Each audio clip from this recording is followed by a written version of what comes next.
different sexes have different gifts.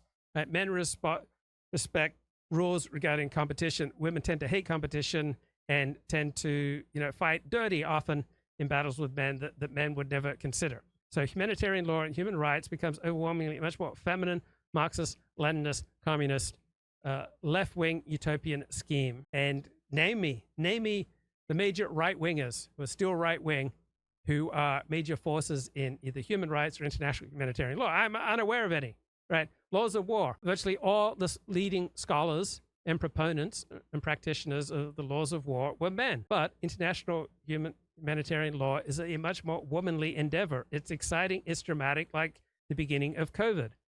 It responds more to the person, male or female, who's interested in nurturing. I grew up a Seventh-day Adventist. Seventh-day Adventists are incredibly nurturing. Church is also 70% women.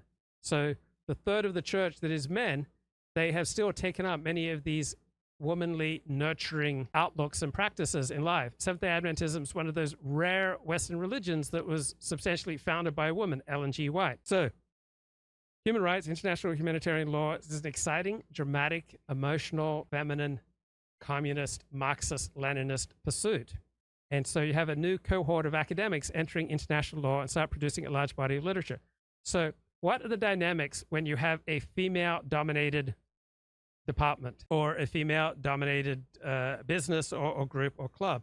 Right? It tends to act in an ostensibly democratic, egalitarian fashion, but it tends to be highly cliquey. The organization ceases to be so much about obeying certain rules and observing a hierarchy, which is much more of a male tendency. Instead, it's about fitting in with the cool girls and staying on good terms with everyone. And if you're a man and you wanted to put a negative spin on this, you'd call these female-dominated departments covens, right? That's a male put-down. But they have a different organizational structure and they operate differently than male-dominated arenas.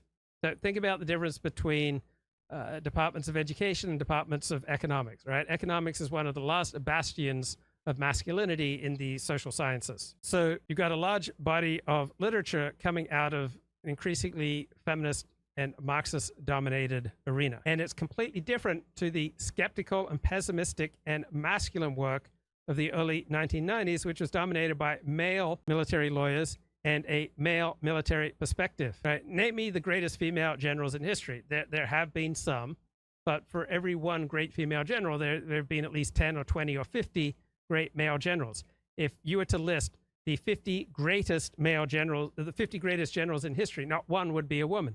If you were to list the 1,000 greatest Talmudic scholars in history, not one would be a woman. If you were to name the top 100 Talmud scholars right now, not one would be a woman.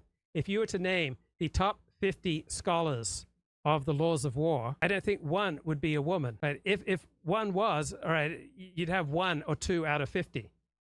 All right.